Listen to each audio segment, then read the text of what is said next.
For the first time ever in this channel's 7-year history, we have an intro.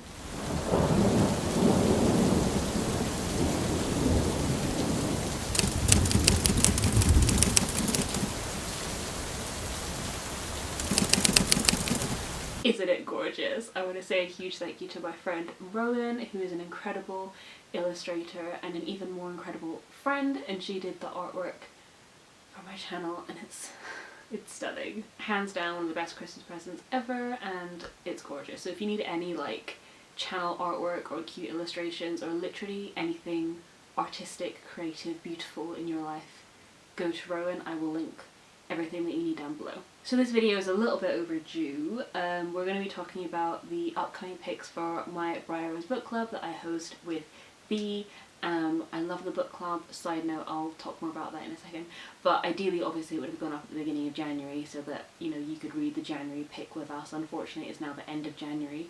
But if you're a quick reader, read it quick, and we'll probably be doing a live show in the second week of February, just because the first week of February has been very busy for both of us, and B is currently isolating because of someone testing positive for COVID, and she has a really important interview, so it's been a bit busy this week. So we're going to hopefully do the live show for the first pick, which is this book, I'll talk about it in a minute, in the second week of February. So if you're unaware of what we do at the Briar Rose Book Club, settle in, I would love to tell you about it. And don't worry if you haven't read anything with us before, it's not like a strict book club. We're very much just chill vibes, come as you are. You don't even have to have read the book, just come chat about, you know, witchy magic and women. That's usually the kind of books that we're reading. So the book club was born out of me and B just being friends, being bros, and we both really loved English literature at school and just in general life. We like stories, we love films, just any kind of storytelling mechanism is what we really bonded over in our friendship. And in our high school years we really loved discussing the books that we were studying, and there was a particular module that we studied in sixth form on the Gothic, where we read Angela Carter's The Bloody Chamber, Macbeth and Dr. Faustus. And so obviously there were a lot of themes of like horror and violence and sexuality and femininity, and all of these themes that have gone on to inform stuff that we've read and things that we've written later on. So my dissertation was on coming of age cinema and liminal spaces, and B did her dissertation on girls' schools and the representation of girls' schools in media. So we're both very interested in femininity, psychoanalysis and visual storytelling, because I did film, she did illustration. So we're a very good mix, and we're very interested in a lot of the same things. And we kept finding that there would be books that would come onto our radar that we'd always say to each other, we have to read that together, we have to read that together and discuss it, because we so missed those A-level English discussions where you would sit down with like one paragraph and just analyse it and talk about the language, talk about the themes, and talk about the semantic fields. Do you remember semantic fields? It's like a thing that literally only came up in A-level English. I've never heard anyone talk about semantic fields since then, but like I thought it was the biggest thing back then, and I was like, oh wow, the semantic field in this chapter. And I've never used that phrase ever again. So long story short, years after telling each other, we should read this together, we should read that together, we just bit the bullet and we're like, let's just start a book club, because even if no one else reads with us, we're still reading the same book together and we can discuss it and we'll get something out of it. So that's essentially what the Briar Rose Book Club is. Obviously, it's more fun when people read with us and come to the live show and discuss with us, but essentially it's just books that we want to read together, and there are books that are often on the themes of femininity, sometimes horror, sometimes gothic, often magic or fairy tale / folklore retellings, and that's how we came to the name Briar Rose, because obviously Briar Rose is the name of the Sleeping Beauty story, myth, fairy tale, so it's like female focused, and you know, like a little bit of like magic and history embedded within that. So the book club started last year. We were a little bit inconsistent with it, and that's something that we really want to try and be better with this year, is just, you know, having live shows as close to the end of the month as we can, having them not really bleed over into the next month too much. But obviously life happens and deadlines happen and just general busyness, so it's not always possible, but we will try and inform people as soon as possible if things are going to be delayed and everything, and we're going to be better at announcing the picks on Twitter. So if you want to stay updated with what we're doing, what we're reading, Twitter will be the main place that things will be announced. So yeah, without further ado, I'm going to talk about the first 3 reads of 2022, which I'm so excited for, because some of the 2021 reads ended up being some of my favourite books of all time. For example, Cat's Eye and Pandora's Jar and Hangs a Man by Shirley Jackson, all focused around women. One of them was non-fiction, 2 of them were fiction about sort of, women and mental health and female friendship and the toxicity of female friendship. And those are books I likely would have picked up anyway, but obviously doing the book club gave me a reason to pick them up sooner, and they ended up being some of my favourite of all time reads, so I'm just so excited to get stuck in this year and discover some new favourites. So our January pick is Nights at the Circus by Angela Carter. There's a familiar name. So I talked about how we both fell in love with Angela Carter in school, and she's very much informed everything I've sort of gone on to do. In my dissertation that I mentioned, I talked about fairy tales and liminality in cinema, and a huge part of that was an analysis of the film Company of Wolves, directed by Neil Jordan, which is obviously based on the Angela Carter short story of the same name. And I always cite The Bloody Chamber as my favourite book, and it's just a little bit embarrassing to reveal to you, I've said it before on the channel, but to reveal that I've never read another Angela Carter book bar The Bloody Chamber. But I have been collecting them for years, so honestly there's no excuse, and this has been on my TBR for a very long time. And because it has a sort of wintry setting, part of the novel is set in Siberia, we thought it would be a perfect pick for January to just give us those sort of wintry magical vibes. So the blurb says, "Is Sophie Fever's Toast of Europe's Capitals part swan or all fake? Courted by the Prince of Wales and painted by Toulouse-Lautrec, she is an aerialist extraordinaire and the star of Conall Kearney's Circus. She is also part woman, part swan. Jack Walzer, an American journalist, is on a quest to discover the truth behind her identity. Dazzled by his love for her and desperate for the scoop of a lifetime, Walzer has no choice but to join the circus on its magical tour through turn of the 19th century London, St. Petersburg and Siberia." And the novel is split into 3 parts, part 1 London, part 2 Petersburg and part 3 Siberia. And I've only read part 1 so far, and obviously I don't really know my opinion on it yet, as we're going to be discussing it in February when I finish, but it is just so lush, and I'm trying not to review it. I'm resisting the urge, but it is just impeccable. Like, her prose, the way that she phrases things is honestly incredible.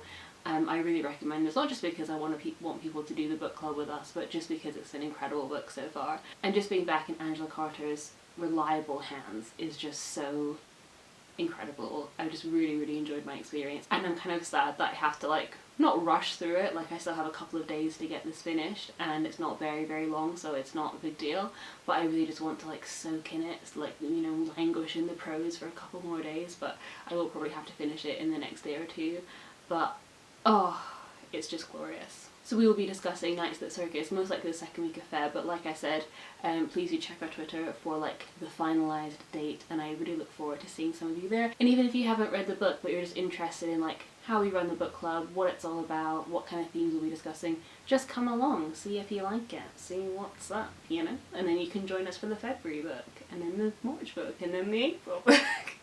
So our February book is one that I already own, but I am not fishing out of my TBR, which is huge. It's at the very fucking bottom, because of course it is, and that is Love and Colour by Lola Babalola, and I am so excited to read this. It's been on my TBR far too long. I say that about a year, because I got it in the last year Waterstones sale, January sale that they did, and I'm just so excited to read this. So Love and Colour, as the title suggests, is all about love, and it's an anthology of different stories centering on different forms of love in different parts of the world. So the blurb says, "A high-born Nigerian goddess who has been beaten down and unappreciated by her gregarious lover longs to be truly seen. A young businesswoman attempts a great leap in her company and an even greater one in her love life. A powerful Ghanaian spokeswoman is forced to decide whether she should uphold her family's politics or be true to her heart. In her debut collection, internationally acclaimed writer Bola Babalola retells the most beautiful love stories from history and mythology with incredible new detail and vivacity. Focusing on magical folktales of West Africa, Babalola also reimagines Greek myths, ancient legends from the Middle East, and stories from long-erased places, not palaces. I mean, I assume palaces as well, but that said places. With an eye towards decolonising tropes inherent in our favourite tales of love, Babalola has created captivating stories that traverse across perspectives, continents and genres." So I'm immensely excited for this, because like I said, me and Bea have a deep love of fairy tales, and this book sounds very important in the way that it interrogates those familiar tropes, and it really decenters them from the sort of white narrative that we're used to seeing all the time. We're very used to our heroines as having, pink cheeks, rosy lips, and pale white skin, and blonde hair, blue eyes, wise. Those are what our princesses and our protagonists look like in fairy tales. But every single country has their own iterations and versions of these stories, and I'm really looking forward to ones that have been silenced or suppressed throughout history, and I'm so ready for it. And obviously on brand for our February pick is it's all about love and the different forms of love, familial and romantic, and love that transcends generation and language and borders, and it's just every single review that I've seen of it is incredible, and I'm so excited to get into it. And finally, our March pick, which I do again have to look up a blurb for because I don't have it to hand because it comes out on the 1st of March. It is not out yet, it comes out on the 1st, and it better not be late. One, because we're doing it for the book club, so that would be embarrassing, and also because it's one of my most anticipated books of the year. Of the year. Of the year. So it better not disappoint, I will be so upset. And that book is Gallant by V.E. Schwab. The Invisible Life of Addie LaRue is one of my favourite books of last year, and I am hoping to continue that energy into this year. And when I knew that she had a new book coming out, I obviously pre-ordered it in like a rushed, days. And only after I'd secured the pre-ordered signed edition did I realise it would be perfect for a book club. So then I messaged B in a panic, being like, can we please do it? It sounds so good. Do you want to read it with me? General nonsense. So here is the blurb. Everything casts a shadow, even the world we live in. And as with every shadow, there is a place where it must touch, a seam where the shadow meets its source. Olivia Pryor has grown up in Merliant's school for girls, and all she has of her past is her mother's journal, which seems to unravel into madness. Then a letter invites Olivia to come home, to Gallant. Yet when Olivia arrives, no one is expecting her. But Olivia is not about to leave the first place that feels like home. It doesn't matter if her cousin Matthew is hostile or if she sees half-formed ghouls haunting the hallways. Olivia knows that Gallant is hiding secrets, and she's determined to uncover them. When she crosses a ruined wall at just the right moment, Olivia finds herself in a place that is Gallant, but not. The manor is crumbling, the ghouls are solid, and a mysterious figure rules over all. Now Olivia sees what has unravelled generations of her family and where her father may have come from. Olivia has always wanted to belong somewhere, but will she take her place as a prior, protecting her ward against the master of the house? Will she take her place beside him? So for example, if you read Cat's Eye with us last year, or Plain Bad Heroines, you will know that girls' schools is a particular interest of the book club. It's just really, really fascinating looking at, one, just girls as a homogeny in a group, and what happens when you isolate them from the rest of the world, and the kind of behaviours and the kind of hysteria and trends and patterns that can often happen when that happens. And B and I went to a girls' school, so we're very interested in that specific topic. And this book has such a gothic pulse running through it, like when they were describing the manor and the house and like the scenes between reality and ghosts and the ghost world, I just couldn't help thinking of like old gothic houses like Miss Havisham's manor, or like the big house from the Bloody Chamber, just big beautiful crumbling houses that are holding secrets and holding violence and holding something unknown. I'm just so excited. I'm so excited for it. And having read V.E. Schwab's writing, I just know that the language is going to be impeccable, it's going to be lyrical, it's going to be delicate, it's just going to be... And so I'm so excited to read this in March, like the day it comes out, along with everyone else. I'm sure everyone else will be reading it in March when it comes out, and there'll be lots of discourse about it on the internet. I'm just very excited to be part of that cultural moment, and if you would like to join us, please do. If you're excited for it, let us know. Yeah, I'm hyped. I'm so hyped. So yeah, that is what the first 3 months of 2022 looks like for the Briar Rose Book Club, and please do let me know if you're going to join us for any of the books, which ones you're most excited for, and if you have any suggestions, please, very open. There's not really like a set criteria, but just sort of along the same lines that I've mentioned, like it's usually about women with a sort of folk tale, fairy tale, gothic, magical, violent twist. So women and some sort of visual aesthetic and maybe like violence or mental health or psychosis or something going on. I don't know if that sounds very broad. I don't know. If it helps, I'll link the playlist to all the discussions that we've had so you can see all the books that we've picked, and then maybe you can draw out some themes that are a little bit more coherent than what I just said. So yeah, if any of those reads sound appealing to you, please do follow us over on Twitter. We'll be updating on like times and dates for the live shows and what then the next 3 months after March is gonna hold and all of that good stuff. So yeah, I think that's everything. Thank you so much for watching. Please do let me know if you want to join us for any of the books, and I will see you very soon with another video soon. Bye.